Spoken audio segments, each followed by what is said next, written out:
Bem, meus irmãos, seguindo com nossos estudos em teologia bíblica, eu quero fazer uma introdução agora sobre a teologia bíblica na perspectiva do Walter Kaiser Júnior, né, que ele vai propor como fio condutor, um fio transversal, o plano da promessa de Deus. E é interessante que quando você lê essa obra do Kaiser, você vai ver que não é uma abordagem diferente da abordagem o Cristo dos Pactos, do David Palmer Robson, que nós usamos no conteúdo até a Aliança da Consumação. Mas ele vai dar uma ênfase aos elementos pactuais que estão dentro de cada aliança. Ele vai observar que essa promessa de Deus, ela está presente em cada aliança e vai percorrer também todo o Novo Testamento. O Walter vai fazer um trabalho que vai ser chamado de teologia bíblica do Novo Testamento, onde ele vai estar percorrendo grupos, né, porções da Bíblia, mostrando esse elemento, a promessa de Deus como um elo que unifica todas as escrituras, né? Então o Kaiser ele vai propor aqui, na introdução dessa abordagem no Novo Testamento, ele vai ter lá o advento da promessa, o plano da promessa e a lei de Deus, o plano da promessa e a missão da igreja, o plano da promessa e as epístolas paulinas da prisão, o plano da promessa e o reino de Deus, o plano da promessa e a promessa do Espírito Santo, o plano da promessa e a pureza de vida e doutrinas, o plano da promessa e as epístolas pastorais. Dentro de cada plano desse, ele vai tratar de alguns livros do Novo Testamento. Então, por exemplo, no plano da promessa e a lei de Deus, ele vai dar uma olhada em Tiago e Gálatas. No plano da promessa e a missão da igreja, ele vai olhar 1ª e 2ª Tessalonicenses, 1ª e 2ª Coríntios e Carta aos Romanos. No plano da promessa e as epístolas Paulina da prisão, logicamente, ele vai dar uma olhada nos elementos da promessa dentro da elaboração dessas cartas, né? Colossenses, Filemão, Efésios e Filipenses. No plano da promessa e o reino de Deus, aí ele já vem para os evangelhos. Né? Ele vai dar uma olhada dentro do Evangelho de Marcos, né? Jesus como um resgate para muitos, e no Evangelho de Mateus a ênfase que é dada ao reino de Deus. No plano da promessa e a promessa do Espírito Santo, ele já vai dar uma olhada, né, na obra lucana, no Evangelho de Lucas e em Atos dos Apóstolos. No plano da promessa e a pureza da vida e doutrina, ele já vai dar uma olhada em 1ª e 2ª Pedro e a epístola de Judas. No plano da promessa e as epístolas pastorais, como o nome sugere, ele vai olhar as cartas pastorais de Paulo, 1ª e 2ª Timóteo e a carta a Tito. E o plano da promessa e a supremacia de Cristo, ele vai dar uma olhada nos elementos da promessa à luz da carta aos Hebreus. E no plano da promessa e o evangelho do reino, ele vai olhar o evangelho de João, as cartas de João e o livro do Apocalipse. Então, esse é um livro, né, que eu já recomendei a vocês e agora eu recomendo mais uma vez, que vale a pena você ter para uma leitura detida, olhando, lendo os textos bíblicos sentados, dando uma lida no livro todo da Bíblia onde está sendo mencionado e ir acompanhando esse livro como um guia. Né? Então eu quero dar uma introduzida a essa ideia do plano da promessa de Deus. E eu começo fazendo a leitura de uma citação que o Walter Kaiser Júnior faz das palavras que o William Bick proferiu nas chamadas palestras Stones, né, na faculdade de Princeton, né, na virada do século XIX para o século XX. Abre aspas então para William Bick. A proposição de que o Antigo Testamento contém um grande número de previsões relativas ao futuro Messias e que essas previsões se realizaram em Jesus Cristo podem ser escriturísticas na substância, mas dificilmente na forma. A Bíblia apresenta poucas predições, salvo na forma de promessas ou ameaças. Ela difere das teologias sistemáticas em sua recusa em desvincular a predição da promessa ou da ameaça e em enfatizar uma promessa em vez de muitas predições. Essa é a nota que predomina em ambos os testamentos. uma miríade de especificações desdobrando-se numa única promessa, sendo a promessa a doutrina religiosa central. Essa generalização bíblica da questão pode, portanto, ser formulada da seguinte forma: Deus fez uma promessa a Abraão e, por meio dele, a humanidade de modo geral. Uma promessa cumprida e em eterno cumprimento na história de Israel, e cumprida e, sobretudo, em Jesus Cristo, sendo ele o personagem mais importante da história de Israel. Então ele vai colocar, ele vai ratificar a proposição do Walter Kaiser Jr., que a promessa de Deus a Abraão, ela percorre todo o cânon, trazendo uma única história com várias administrações, como ele diz, com miríades de especificações que se desdobram numa única promessa. E essa promessa, com suas especificações, deveria ser o norte de toda a experiência religiosa. O Walter Kaiser, ele vai afirmar que a palavra promessa ou epangelia é a palavra-chave de união, né, que constrói o vínculo entre o Antigo e o Novo Testamento. E ele diz que essa palavra aparece em cerca de 40 passagens em quase todas as partes do Novo Testamento. E na sua perspectiva é apenas uma promessa e trata-se de um plano simples, que Paulo, diante do rei Agripas, ele afirmou. Atos 26, versos 6 e 7, numa tradução livre do próprio Walter. Agora estou aqui para ser julgado por causa da promessa feita por Deus aos nossos pais, a qual nossa nação de 12 tribos espera alcançar. Vamos ler agora numa tradução comum nossa. Aqui. Livro de Atos, capítulo 26, versos 6 e 7, agora na versão Almeida Revista e Corrigida, da Sociedade Bíblica do Brasil. Diz assim, ó: E agora, pela esperança da promessa que por Deus foi feita a nossos pais, estou aqui e sou julgado, a qual as nossas 12 tribos esperam chegar, servindo a Deus continuamente, noite e dia.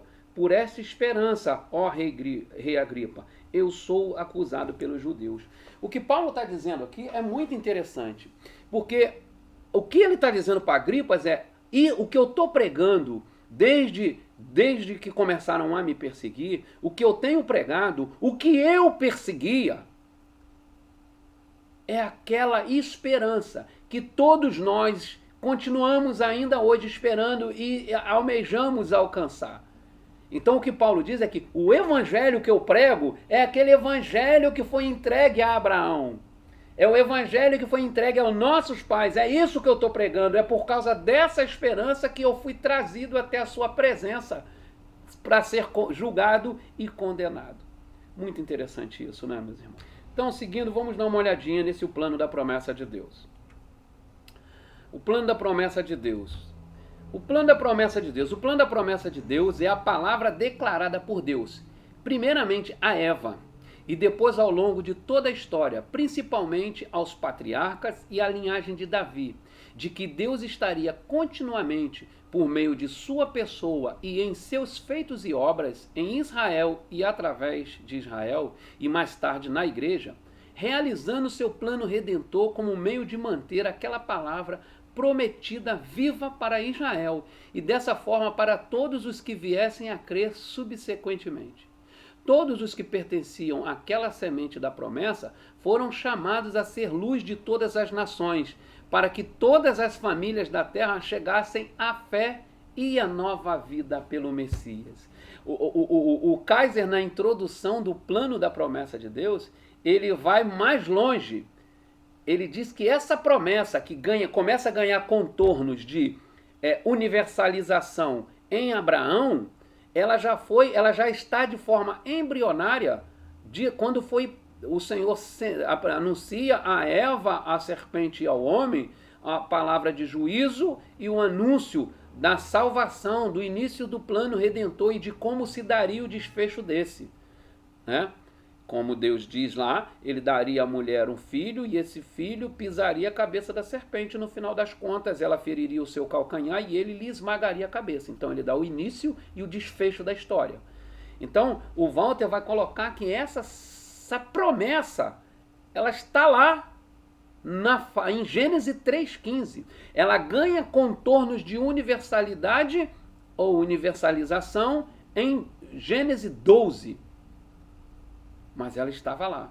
E deixa muito claro que ela vai sendo reiterada ao longo da história, né, aos patriarcas. Abraão recebe, depois o Senhor reitera, depois reitera. Então é Gênesis 12, 15 e 17. Depois isso passa a Isaac, de Isaac passa a Jacó. E a partir de então, essa administração ela já passa a ser diferente. Até então ela era passada aos patriarcas. Depois vamos ter o povo recebendo essas promessas através de Moisés, através de Josué, através dos profetas e a partir de então da linhagem de Davi, dos reis davídicos, né, que sustentam, que é conduzida através da história do Reino do Sul, o remanescente fiel.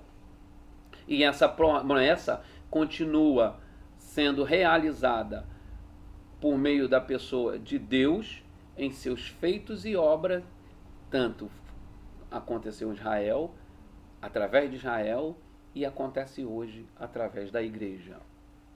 Considerando então que esse plano único da promessa de Deus, ele começou com Eva e percorre toda a história e ainda hoje ele é desenvolvido na igreja, não é de espantar que os autores do Novo Testamento, como nós lemos aí Paulo, tenham entendido que o tema da promessa não fosse só um unificador que lhes permitia compreender o Antigo Testamento, mas um meio através do qual era possível acompanhar o avanço e o desenvolvimento contínuo das narrativas ou da metonarrativa da obra futura de Deus.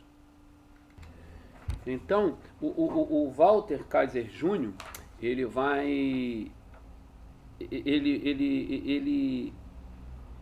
defende com unhas e dentes, e conforme a gente vai acompanhando o progresso do estudo dele, fica muito evidente como é sólida, robusta, a apropriação que ele faz dessa promessa de Deus ao longo da Escritura.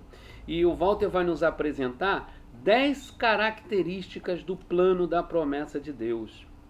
10 características do plano da promessa de Deus. Primeiro, dentro dessas 10 características, ele vai colocar a doutrina do Messias prometido, que aparece por toda a Bíblia e não apenas em algumas poucas passagens isoladas ou escolhidas conforme o esquema de cumprimento de profecia, né? Ele vai deixar bem claro isso, que ela percorre toda a Bíblia, ela não é uma coisa que isolada aqui ou acolá para defender um ponto de vista. E vamos ler alguns textos bíblicos, né? Como diz o pregador, para não ficar só nas minhas palavras, vamos ler lá no Evangelho de Lucas, capítulo 24, um texto muito conhecido por todos nós.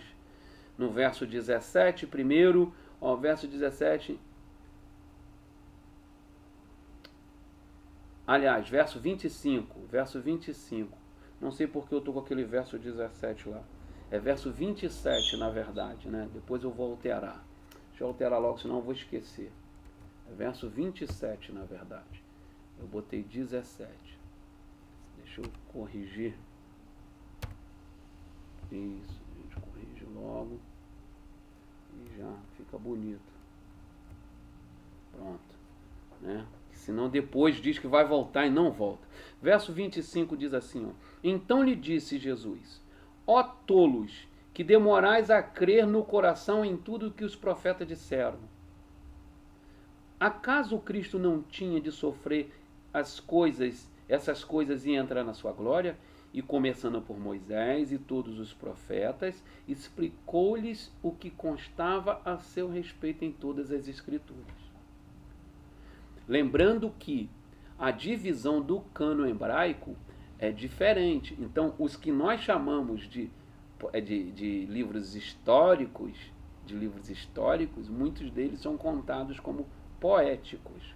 Quer ver? Eu vou mostrar aqui um negocinho para vocês só para lembrar, só para recordar. Tá vendo aí?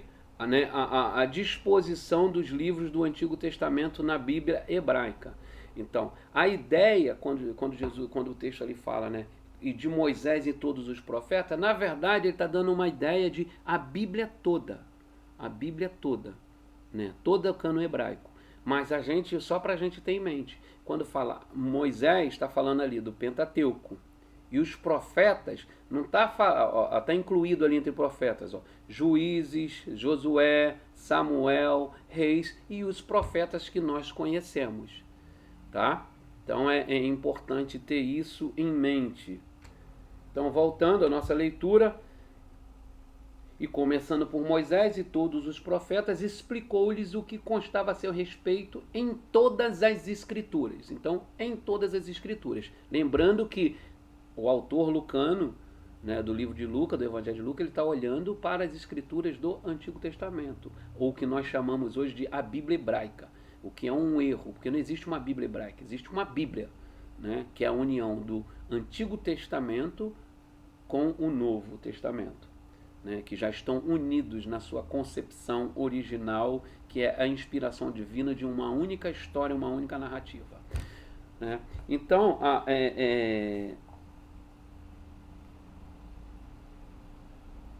a ideia que tem ali é de que o nosso Senhor partiu do pressuposto de que os leitores do Novo Testamento sabiam que ele era e o que haveria de acontecer em Jerusalém.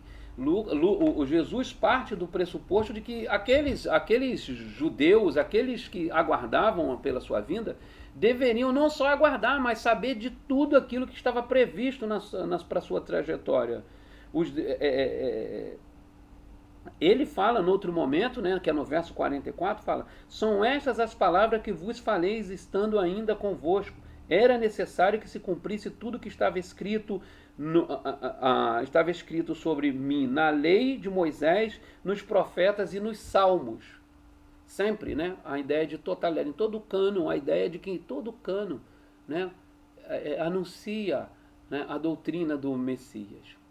2. O ensino messiânico do Antigo Testamento era considerado o desenvolvimento de uma única promessa, né, do grego epangelia, repetida, uma única promessa repetida e desvendada ao longo dos séculos por meio de numerosas especificações e em múltiplas formas, mas sempre fiel ao mesmo núcleo essencial, como nós já lemos aqui, Atos 26, versos 6 e 7, vamos ler também o 8b, para dar uma compreensão mais completa. Agora, Paulo diz assim, agora eu estou aqui para ser julgado por causa da esperança da promessa feita a Deus por nosso Pai.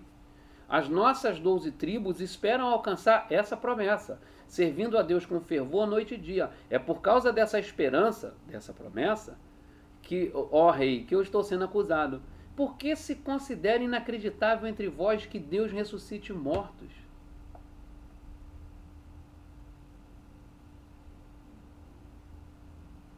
Por quê? Por quê?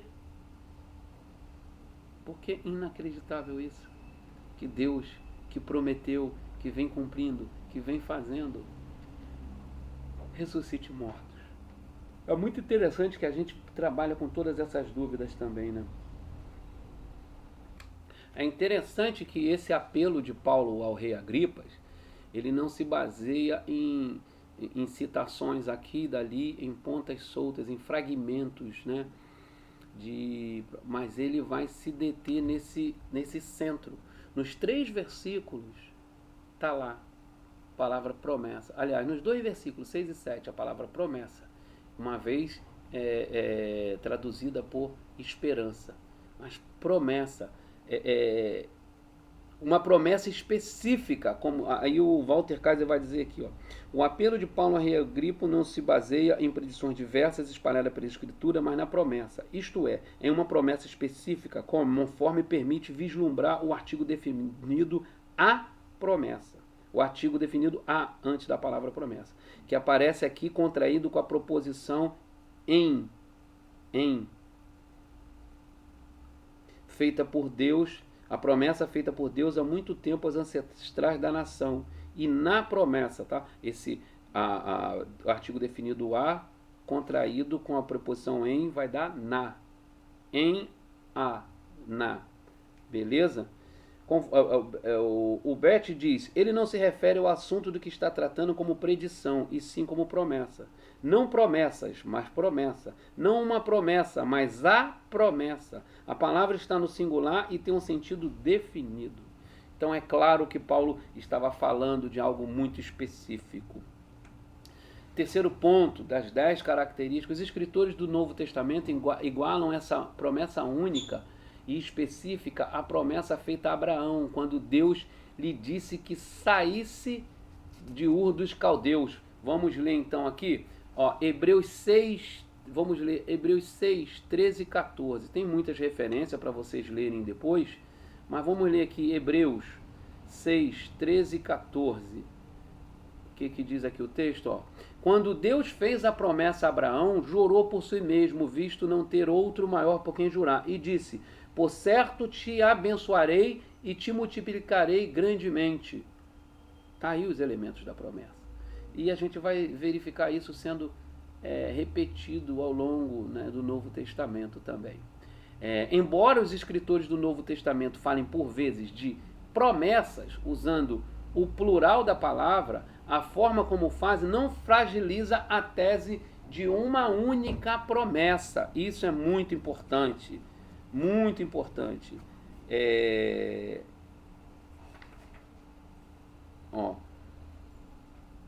Romanos 9,4 vai dizer assim, eles são israelitas e deles são a adoção, a glória, as alianças, a promulgação da lei, o culto e as promessas. Em Romanos 15, do 8-9, diz, afirmo, pois, que Cristo se tornou servo da circuncisão por causa da fidelidade de Deus, para confirmar as promessas feitas aos patriarcas, para que os gentios glorificassem a Deus pela sua misericórdia. A ideia aqui é de que são elementos, aspectos de uma promessa única, né?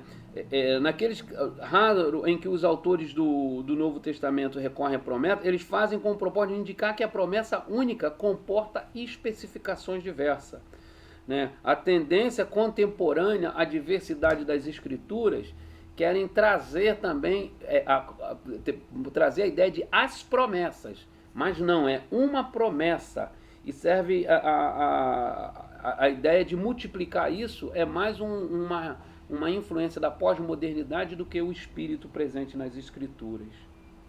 Citando aqui o Walter, vamos lá, abre aspas. Ressalte-se que, apesar de todas essas várias especificações a que os autores se referem como promessas, sua existência se dá no âmbito mais amplo da promessa única de Deus, e não no âmbito de fluxos intrínsecos de raciocínios paralelos ou antagônicos, conforme mostram esses exemplos de Romano. Nós já lemos o texto, né? Seguindo, quinta característica. Para os escritores do Novo Testamento, essa promessa única e definida, constituída de numerosas especificações, é o tema de ambos os testamentos. É o tema de ambos os testamentos. Atos 7, 2 e 3 e 17 diz assim, irmãos e pais, esse é o discurso de Estevão, né? Vocês conhecem bem. Irmãos e pais, ouvi. O Deus da glória apareceu ao nosso pai Abraão quando ele estava na Mesopotâmia, antes de habitar em Harã, e disse-lhe, sai da tua terra, do meio dos teus parentes, e vai para a terra que eu te mostrarei. Enquanto se aproximava o tempo da promessa que Deus fizera a Abraão, o povo crescia e se multiplicava no Egito. Isso aí já é o verso 17.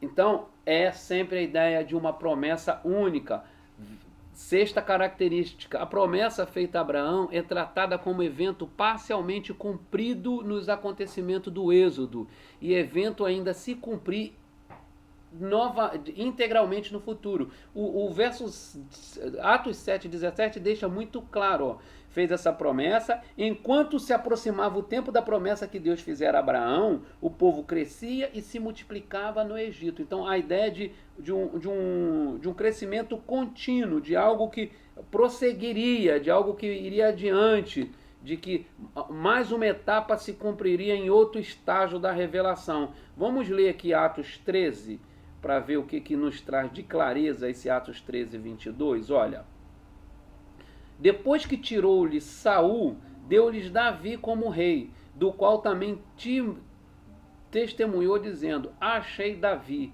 filho de Jessé, homem segundo o meu coração, que fará toda a minha vontade, e da descendência deste, conforme a promessa, Deus trouxe a Israel o Salvador Jesus. Então você vê que a promessa estava lá com Abraão, passou por Davi, passou por Saul e chegou em nosso Cristo. Já fiz uma correçãozinha ali, coloquei o verso 23. Sétimo, os escritores do Novo Testamento não somente dizem que o plano da promessa de Deus permeia todo o Antigo, como adotam também a fraseologia veterotestamentária como parte da maneira como expressam a relação com Deus. E isso é muito legal, a gente vê isso muito claramente nas frases, né, naquilo que, na forma de falar deles, né, como eles usam essas expressões, ó.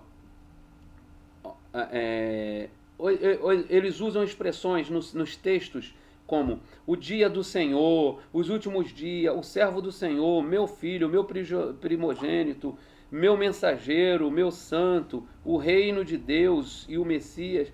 Foram palavras paulatinamente acrescentadas do Novo Testamento, tornando-se praticamente rotineiro no vocabulário empregado pelos autores do Novo. Tá lá, né? Tem hora que você lendo, parece citação ipsilíteris, né, do Antigo Testamento. Vamos à oitava característica. Os autores do Novo Testamento ensinam que a promessa de Deus tem efeito eterno e irrevogável. Vamos começar lendo Romanos 11, 25, que é bem esclarecedor nisso, que diz, ó: irmãos, não quero que ignoreis este ministério, para que não sejais arrogantes. O endurecimento veio a Israel em parte, até que chegue à plenitude dos gentios. Então, eles vão é irrevogável. Romanos 11, 25, né? Vamos voltar aqui, como eu já li aqui. Romanos 11, 25, eu perdi aqui o fio da meada. Não quero que ignoreis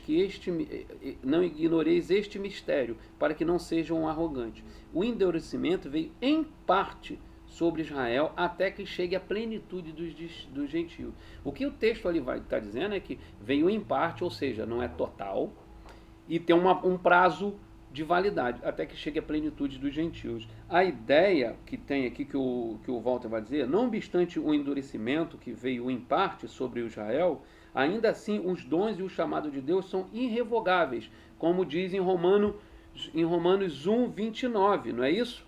Romanos 1, 29, nós já lemos aqui uma vez, vamos ler de novo, ele diz o que, ó? Romanos 1, 29. Cadê? É 1, 29? Ou é 11, 29? Eu acho que é 11, 29. Romanos 11, 29, eu acho. Ó, porque os dons e o chamado de Deus são irrevogáveis. Os dons e o chamado de Deus são irrevogáveis, né? Então, o endurecimento que veio em parte, né? E não será definitivo. É até um momento da história, até um ponto da história. Beleza?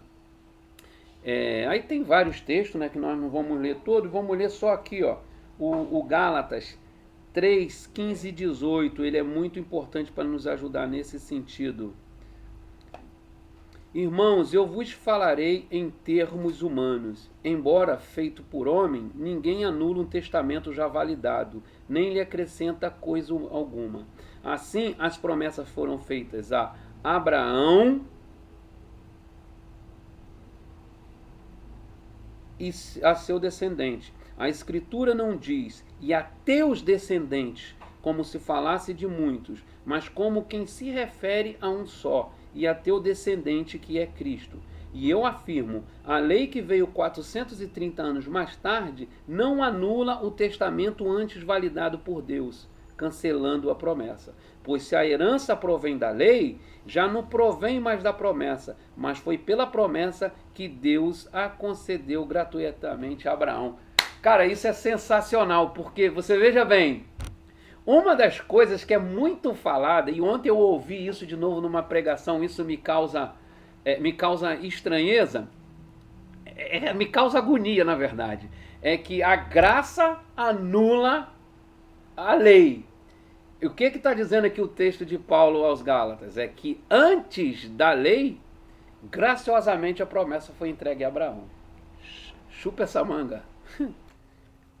Tá. A nona característica, os escritores do Novo Testamento vinculam fortemente a promessa a várias outras doutrinas. Por exemplo, vamos ler Gálatas 3, do 6 ao 18, que diz assim, ó: assim foi com Abraão, que creu em Deus e isso lhe foi atribuído como justiça, justificação pela fé. Sabei então que os da fé são os filhos de Abraão, e a Escritura, prevendo que Deus iria justificar os gentios pela fé, anunciou com antecedência boa notícia a Abraão, dizendo: em ti serão benditas todas as nações. Ó, a boa notícia, que é o Evangelho. Então, o Senhor anunciou o Evangelho a Abraão. Desse modo, os da fé são abençoados juntamente com Abraão, homem que creu. Então, Abraão recebeu o Evangelho antes da sua futura explicação completa. Então, se nós temos o proto-evangelho em Gênesis 3, nós temos esse proto-evangelho, essa semente abrindo, né? Se era aquela semente, agora em Abraão, nós temos essa semente, sabe, está abrindo, sabe? Ou pensando num ovo, o pintinho começou a bicar por dentro para sair. B. A substância do evangelho encontrava-se nas palavras: todas as famílias da terra serão abençoadas. Então é boas novas a todas as nações. C. O evangelho dado a Abraão é o mesmo por meio do qual todas as nações gentios da terra serão salvos ao ouvirem o nome de Jesus Cristo ou os seus antigos sinônimos. Importante demais isso, é bênção demais. 10ª e última característica: a combinação de todas as especificações, isto é, de todas as doutrinas individuais preditas que dão sustentação ao plano unificador da promessa, está sintetizada na doutrina da promessa, ou plano da promessa, cujo centro é Jesus Cristo, a grande promessa. Pregar o Cristo como Messias era proclamar a promessa. Não se tratava de numerosas promessas espalhadas de maneira aleatória e arbitrária no Antigo Testamento e depois cumpridas aqui e ali no Novo Testamento. Antes, todas as 3 partes da promessa foram repetidas vezes destacadas pelos autores de ambos os testamentos. São elas: a palavra promissiva, né? A palavra da promessa, a fala de Deus, Deus prometendo. Os eventos históricos que serviram de meio ou de elo da preservação da promessa até que ela atingisse a meta prevista. E o cumprimento final da história de acordo com as palavras revelatórias ditas antes do tempo pelos profetas e apóstolos de Deus. William Beach faz uma observação muito significativa. Ele dá base para esses 10 argumentos, as 10 características que foram faladas aqui do plano da promessa, né? E ele diz assim, o plano da promessa de Deus, ele fez a seguinte observação quanto a esse plano: a coisa mais importante no Novo Testamento, abre aspas para William Beach. Beecher, não sei. Abre aspas. A coisa mais importante no Novo Testamento é a proclamação do reino e do seu rei ungido. Todavia, é com base na divina promessa que seus pregadores proclamam o reino. E quando apelam ao Antigo Testamento para provar a doutrina cristã, colocam a promessa num patamar mais elevado do que o próprio reino. Pregar a Cristo como Messias era proclamar o reino. Era proclamar a promessa. É muito interessante.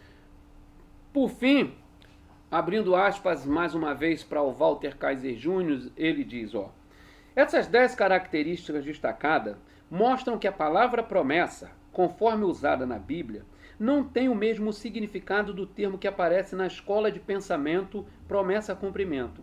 O esquema de promessa-cumprimento, a despeito de alguma semelhança com outras escolas de pensamento, deixa de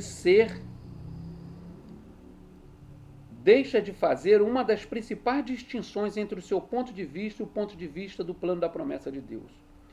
Os meios ou elos que Deus usou em cumprimentos pontuais ao longo da história e que se constituíram em episódios fundamentais do cumprimento final, mas certamente não na mesma extensão e grandeza da completude no espaço e no tempo da palavra e dos cumprimentos finais anunciados anos antes da sua resolução. Ele faz aqui uma crítica, como ele tece em vários pontos do livro, dessa escola de pensamento